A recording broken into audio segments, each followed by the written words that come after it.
Bonjour à tous, bienvenue pour cette nouvelle édition d'AQC TV Live, la web émission de l'Agence Qualité Construction.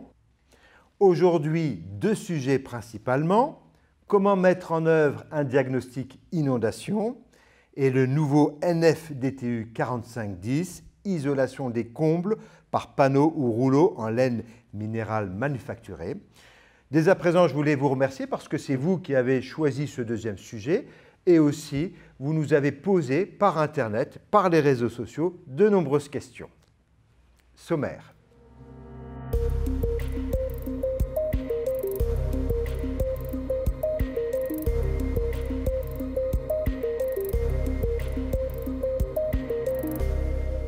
Premier sujet, comment mettre en œuvre un diagnostic inondation.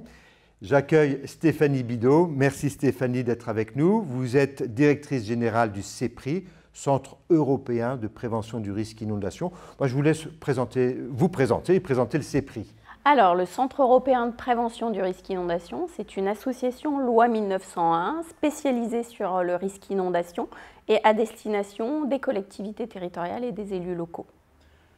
Première question, on peut construire en zone inondable ? Alors, on peut construire en zone inondable, en particulier dans les zones que l'on appelle des zones d'aléas faibles à modérés, souvent avec des prescriptions. Et il est tout à fait possible aussi de faire des choses en zone d'aléas fort à très fort.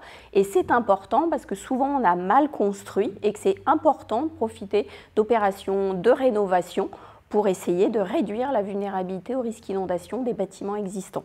Alors vous dites prescription. Rapidement, quels sont les grands principes pour construire dans une zone inondable? Alors, pour construire dans une zone inondable, il y a trois stratégies. La première, c'est la stratégie d'éviter, c'est-à-dire faire en sorte que le bâtiment soit pas touché en fait par l'eau, c'est-à-dire qu'il n'y ait pas d'endommagement dû à l'eau parce qu'il est surélevé. Alors ce sont par exemple les constructions sur pilotis, sur remblais, sur tertre, mais aussi en fait des bâtiments amphibies. Voilà, c'est effectivement se mettre hors d'eau en fait pour ne pas être touché par l'eau. Ensuite, la deuxième stratégie, c'est la stratégie résister. Alors résister, c'est essayer d'éviter des endommagements du bâtiment.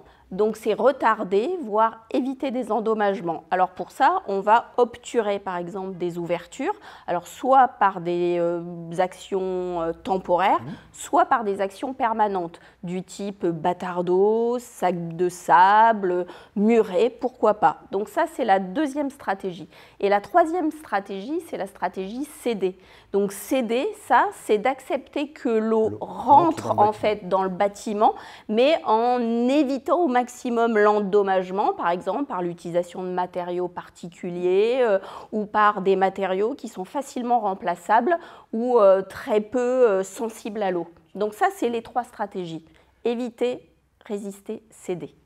Parfait. Avant de continuer, je propose d'écouter une interview de la MRN, Mission des risques naturels, pour qu'il nous situe bien l'importance de ce risque. Alors, la Mission des risques naturels, c'est une association loi 1901 qui a pour mission de mieux connaître les risques naturels d'une part, et les connaissant mieux, de mieux contribuer à la prévention de ceux-ci d'autre part. Alors, le coût de l'inondation en France par an, il est de l'ordre de 750 millions d'euros et pour les 5 dernières années, il se trouve qu'il est plutôt de l'ordre de 700 millions d'euros.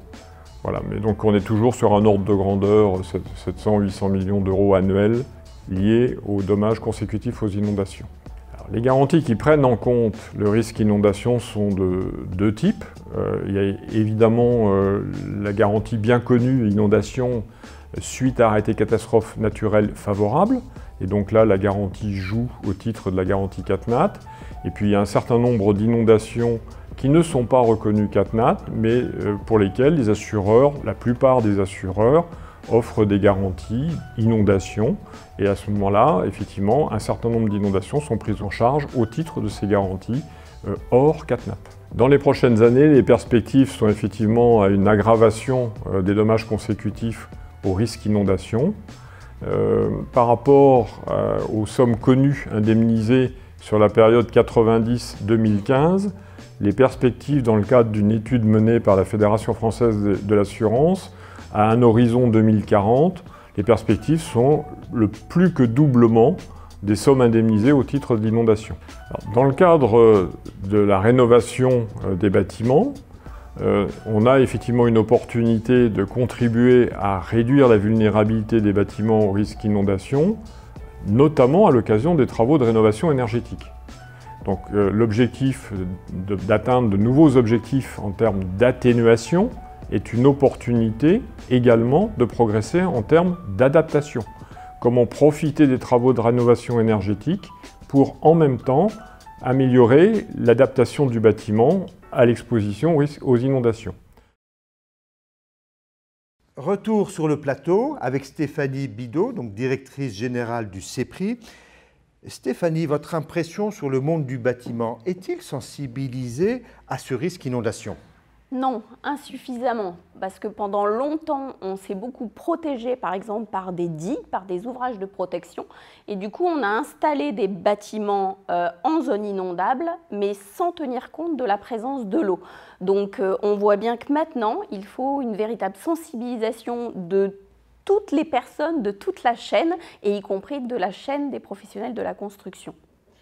Alors, neuf et rénovation, est-ce que c'est à peu près la même approche? On commence par quoi? Par un diagnostic? Comment on s'y prend? C'est ça. Donc, neuf ou rénovation, la première évidence, c'est de savoir si le bien sur lequel le professionnel va intervenir, il est bien en zone inondable. Et pour ça, il y a plusieurs solutions. Soit l'occupant, en interrogeant en fait le propriétaire du bâtiment, donc l'occupant du bâtiment, pour savoir s'il est en zone inondable, soit en consultant certains documents du type plan de prévention des risques inondations ou même des sites du type du site Géorisque. Et puis une chose aussi toute logique, c'est aussi la proximité avec l'eau, un bâtiment près d'un cours d'eau, près d'une rivière, on estimera qu'il est bien en zone inondable. Il peut y avoir aussi l'aide de spécialistes, de professionnels. Je vous propose qu'on parte du côté de l'Alsace, justement, voir un diagnostic inondation.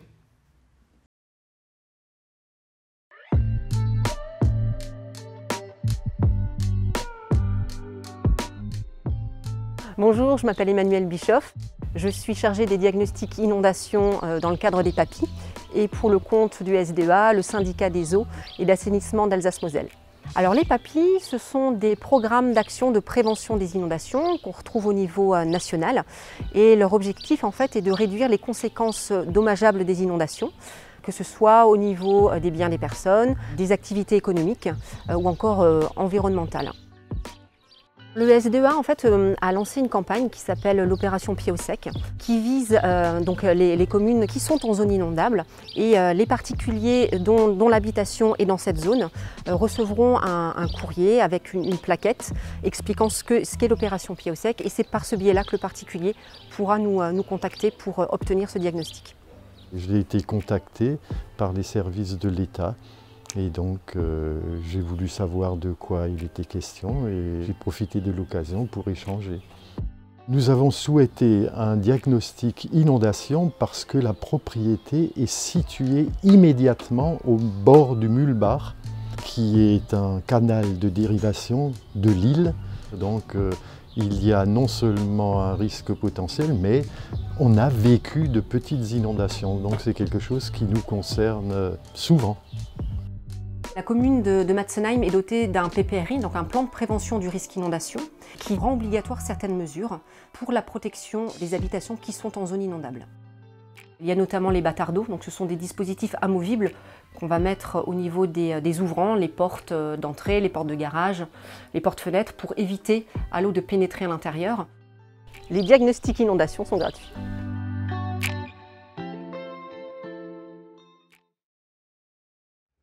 Retour sur le plateau. Comment faire? Quelle est la démarche d'ensemble finalement? Quels sont les conseils que l'on peut donner? Et puis peut-être donnez-nous des points techniques précis, si vous en avez quelques-uns. Alors, les actions en fait, que les professionnels de la construction peuvent faire dans un bâtiment exposé au risque inondation sont de plusieurs ordres.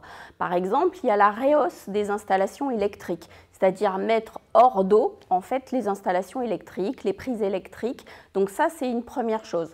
Ensuite, il y a la création d'espaces refuges. Ça aussi, ça peut être intéressant pour que les gens puissent être mis en sécurité au moment d'un phénomène d'inondation. Donc en hauteur. C'est ça, tout à fait. Autrement, on peut aussi obturer les entrées d'eau par la mise en place, par exemple, de clapets anti-retour et éviter que la maison s'inonde par elle-même. Ça aussi, c'est un élément important. Après, on peut amarrer des chaudières, par exemple. On peut créer aussi des sorties par le toit pour permettre effectivement aux gens de se mettre en fait en sécurité au moment d'un phénomène d'inondation. Donc on peut aussi utiliser des matériaux plus résistants à l'eau. Par exemple, peut-être éviter du papier peint qui va être arraché systématiquement par l'eau et utiliser donc des matériaux au moins en fait soit résistants, soit facilement remplaçables si la maison ou si le bâtiment est touché par l'inondation. Donc beaucoup d'idées, beaucoup de possibilités.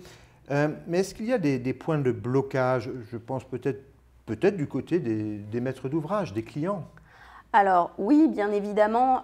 Donc la première chose, c'est la méconnaissance de son exposition au risque inondation, ça c'est la première chose. La deuxième aussi, c'est parfois une certaine forme de déni, surtout quand les bâtiments n'ont pas été régulièrement inondés. Et puis la troisième, en fait, que l'on peut noter, c'est aussi des histoires de coûts, parce que faire des travaux pour essayer de réduire sa vulnérabilité au risque inondation, ça peut avoir un coût, et même si on a des systèmes de cofinancement, donc de financement, il reste toujours un petit morceau en fait à charge, et donc ça peut être un problème. À charge au Tout client. à fait. Et du côté des professionnels, à votre connaissance, avec votre regard, est-ce qu'il y a un corpus de texte sur la conception, sur la réalisation de travaux en zone inondable? Alors, non, pas nécessairement. C'est peut-être ce qui manque, c'est-à-dire que les professionnels aient une véritable feuille de route, surtout que les techniques vont être différentes d'un phénomène à un autre phénomène d'inondation. Tout va dépendre des hauteurs d'eau, de la vitesse. Tout ça a son importance et il n'existe pas de corpus. Il existe quelque chose sur un référentiel national de travaux sur le bâti existant qui a été rédigé en 2012, mais depuis, on manque effectivement de corpus de référence pour les professionnels de la construction. Donc on va s'y mettre.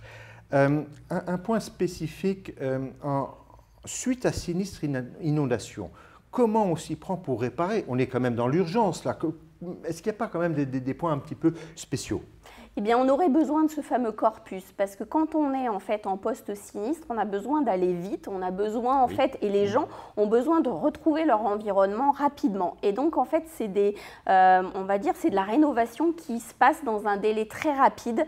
Et là, le problème, c'est quand on n'a pas cette fameuse feuille de route entre les mains des professionnels de la construction, ben, c'est difficile. Et donc souvent, on n'en profite pas suffisamment, et donc on refait exactement les mêmes choses que l'on connaissait précédemment, et ça c'est vraiment dommage. J'allais dire les mêmes erreurs, il y a aussi le côté psychologique, il y a les délais qui sont très courts, il faut refaire très vite, donc on est un petit peu coincé par tout cela. Tout à fait.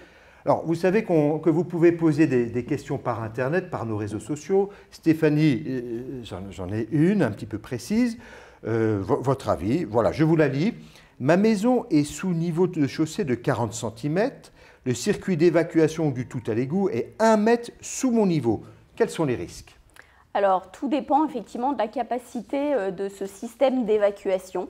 Et si jamais il était amené à être saturé, effectivement, il pourrait peut-être inonder cette habitation. Donc, la meilleure solution, ça semble l'obturation des entrées d'eau avec la mise en place, par exemple, de clapets anti-retour. D'accord, c'est une solution. Merci Stéphanie Bidot, donc directrice générale du CEPRI. Maintenant, je vous propose notre chronique, une page de la revue Qualité Construction avec Gaëlle Darchen, sa rédactrice en chef. Notre dernier numéro de la revue Qualité Construction vient de paraître. Au sommaire notamment, un sujet sur les nouveaux projets d'agriculture urbaine, un focus sur les menaces des objets connectés domestiques, un article sur l'apport des outils numériques en rénovation et un point sur le devenir du fioul. Nous vous proposons en lecture gratuite sur notre site internet l'article « Décarboner l'activité chantier ». Si le bilan carbone des matériaux est un levier prépondérant dans la RE 2020, les émissions de gaz à effet de serre liées au chantier seront également prises en compte. Les objectifs : diminuer le poids carbone des véhicules et engins de chantier, réduire les déchets, produire sur chantier de l'électricité renouvelable. Des solutions se développent, base de vie économe, fin des plastiques à usage unique, zéro rejet liquide pour nettoyer les outils du peintre, l'hydrogène sur le chantier, etc. Vous pouvez retrouver toutes nos offres d'abonnement à la revue sur notre site internet qualitéconstruction.com. Autre sujet choisi par les internautes suite à sondage, le nouveau NF-DTU 4510, isolation des combles par panneaux ou rouleaux en laine minérale manufacturée. Avec nous, j'accueille Giuliano Camigliato. Bonjour Giuliano. Vous êtes membre de l'ex-commission DTU et vous représentez le film. Vous pouvez nous dire quelques mots sur vous-même et sur le film? Alors le film, c'est le syndicat des fabricants d'isolants en laine minérale manufacturée en France. Et je suis représentant technique de ce syndicat. Alors, ce nouveau DTU 4510 a été créé. Pourquoi un nouveau DTU dans ce domaine-là? Alors le DTU 4510, qui a été publié en juillet 2020, constitue aujourd'hui le document de référence à suivre lorsqu'un artisan souhaite réaliser des travaux d'isolation pour isoler les combles aménagés ou perdus avec des isolants en laine minérale. Ce qu'il faut savoir, c'est qu'avant la publication de ce DTU, il y avait deux documents de référence pour l'isolation des combles. C'était le CPT 3560, donc CPT pour cahier de prescription technique du CSTB. Donc c'était le document de référence qui était indissociable d'un autre document qui était l'avis technique de l'isolant qui était utilisé. Donc ces deux documents constituaient à eux deux les règles de l'art à suivre pour l'isolation des combles. Et ce qui s'est passé, c'est que beaucoup d'artisans ne connaissaient pas forcément le CPT, ou quand ils connaissaient ce CPT, il y avait des configurations de chantier qu'on ne retrouvait pas dans ce CPT. Par exemple, un artisan qui souhaite isoler des combles perdus, il se posait la question, est-ce que je peux conserver l'isolation existante? Autre exemple, en comble aménagé, est-ce que je dois mettre un pare-vapeur? Et les réponses, on avait du mal à les trouver dans ce CPT. Donc finalement, le DTU simplifie tout pour les artisans, pour les entreprises, au moment de l'installation. Voilà, la profession a décidé de créer une commission pour réaliser ce DTU, puisque l'isolation des combles en laine minérale existe depuis longtemps. C'est une technique qui devait basculer dans le domaine du traditionnel. Donc elle s'est réunie et a repris tout ce qui était bon dans le CPT et dans les avis techniques et a ajouté des prescriptions supplémentaires avec des prescriptions beaucoup plus détaillées, beaucoup plus précises pour éviter que l'artisan se pose les questions qu'il se posait à l'époque avec le CPT. Alors justement, allons voir un artisan, une entreprise en Seine-et-Marne qui pose ces panneaux.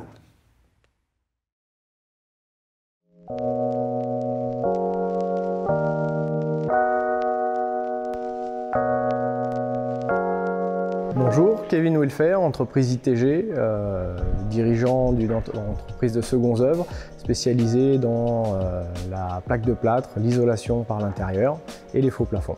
Nous utilisons le DTU 4510 pour les aménagements de combles, donc l'isolation des combles, qu'ils soient combles aménagés ou combles perdus. Le domaine d'emploi du DTU concerne donc l'isolation de combles aménagés ou de combles perdus dans des locaux résidentiels ou non résidentiels. Les produits concernés par ce DTU sont les laines minérales en rouleau ou en panneau. Donc laines minérales, ce sont des laines de roche ou des laines de verre. Les points de vigilance en comble aménagé sont de s'assurer de la nature du support pour poser nos ouvrages, ainsi que le type de couverture, les méthodes de ventilation de cette couverture, et surtout s'assurer d'intervenir dans des milieux hors d'eau, hors d'air, et dans un bâti qui n'a pas subi d'infiltration d'eau ou de moisissure ou d'autres pathologies liées à la structure. Le pare-vapeur, il doit être installé suivant certaines conditions qui sont décrites au DTU 4510, où tous les cas de figure sont repris. Et en fonction de cela, on détermine s'il est nécessaire ou non de mettre un pare-vapeur et de quelle performance. Le type de pare-vapeur qui sera mis dépendra du type de conditions. Par exemple, dans le cas courant, hors zone très froide, c'est un pare-vapeur d'une valeur SD de 18 mètres qui sera mis en œuvre. Et dans les zones très froides, ça sera un pare-vapeur d'une valeur SD de 57 mètres. Dans les régions montagneuses et outre-mer, d'autres spécificités sont prévues pour ces régions.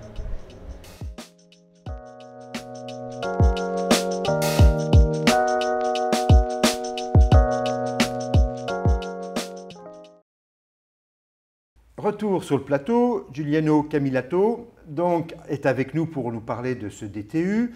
Quels sont les points clés de ce DTU? Alors on l'a vu un petit peu dans ce reportage, mais j'aimerais que vous avoir votre avis en comble aménagé ou en comble perdu. Quels sont les points importants? Alors déjà, concernant l'isolation, si on se focalise sur les combles aménagés, il y a deux exigences qui concernent les isolants. La première, c'est une exigence, on va dire, mécanique. C'est-à-dire que si un artisan souhaite isoler un rampant de comble aménagé, il devra impérativement utiliser un isolant qui est rigide ou semi-rigide. Alors pour savoir s'il est rigide ou semi-rigide, l'artisan a juste à consulter la fiche technique du fabricant d'isolant ou tout simplement le certificat CERMI de l'isolant. L'autre exigence, elle est plus thermique. C'est-à-dire que quand on isole des rampants de comble aménagé, il peut arriver qu'on mette un isolant entre chevrons et très souvent un isolant sous les chevrons. Et dans ces cas de figure, il y a une exigence sur la conductivité thermique de l'isolant à utiliser, le fameux lambda. En fait, si l'artisan utilise un isolant entre chevrons, il devra utiliser un isolant avec une conductivité thermique d'au plus 36 mW par mètre Kelvin.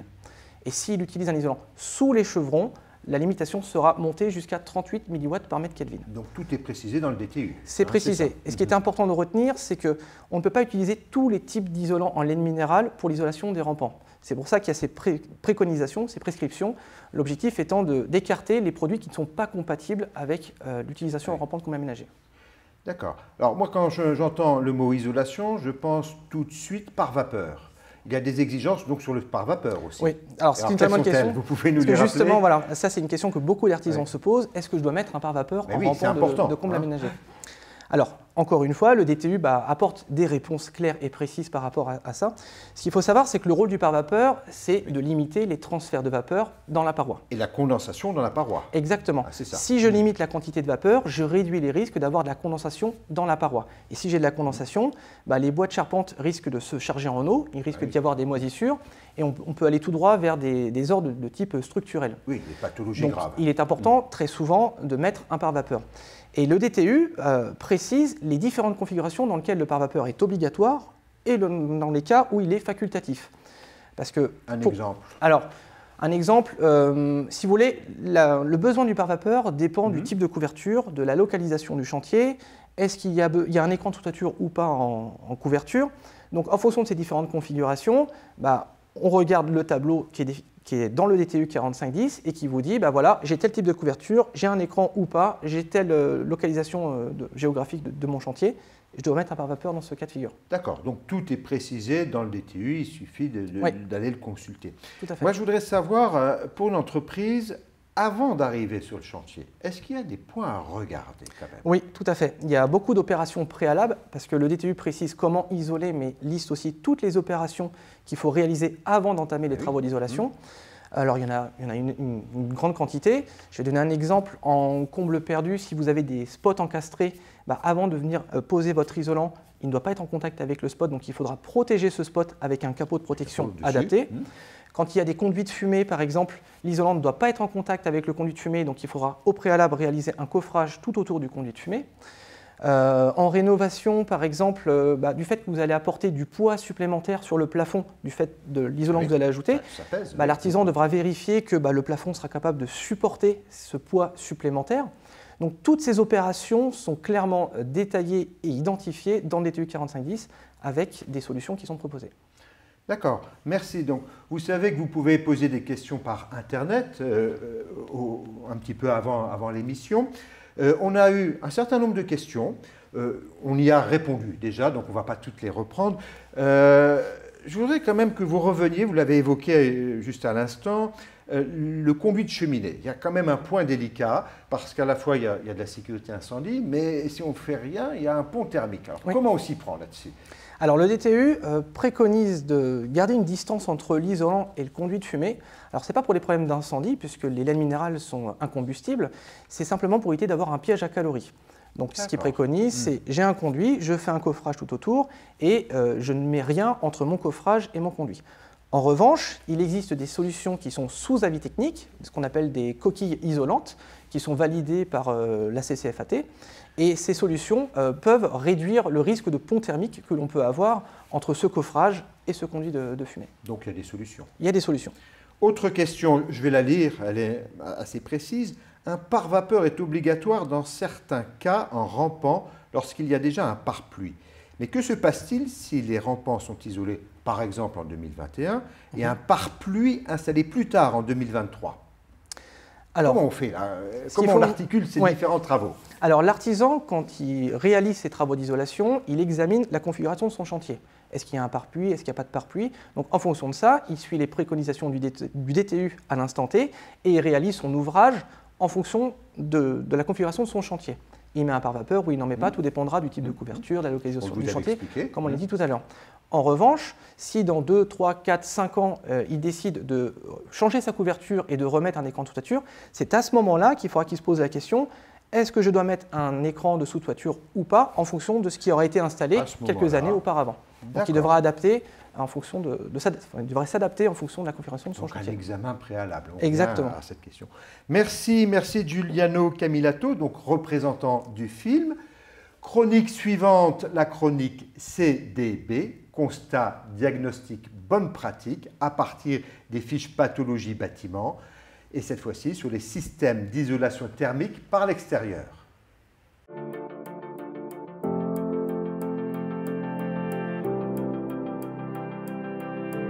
Les travaux sur les systèmes d'isolation thermique par l'extérieur peuvent encore donner lieu à une pathologie importante en fonction du contexte d'application, de la qualification de l'entreprise, des procédés utilisés. Les désordres que l'on rencontre fréquemment sont des fissurations et des bombements qui résultent des variations dimensionnelles des panneaux, du positionnement des rails, d'une mauvaise découpe. Un écaillage du revêtement par absence de la couche d'impression et un décollement de plaques par la non prise en compte du vent sont deux autres désordres fréquents. Enfin, des phénomènes d'infiltration d'eau peuvent également se produire à la jonction ITE-menuiserie. Pour les bonnes pratiques, au stade de la conception, nous préconisons de préférer l'encastrement des relevés latéraux de la bavette basse, d'être vigilant sur le traitement des pourtours des menuiseries extérieures, de proscrire l'étanchéité par joint souple et de ne pas créer de rétention d'eau au droit de la membrane. Au stade de l'exécution, nous préconisons un contrôle préalable du support avec l'essai d'adhérence de la colle, la tenue des chevilles et le temps de séchage du support. Enfin, un contrôle en cours de mise en œuvre avec la tenue de l'isolant, la mise en œuvre de la couche de base armée, la mise en œuvre de la couche de finition et la remise en place des équipements. La prise en compte de ces quelques recommandations vous permettra d'être serein avec vos interlocuteurs. Nous arrivons à la dernière partie de cette émission, c'est la Minute Membre AQC.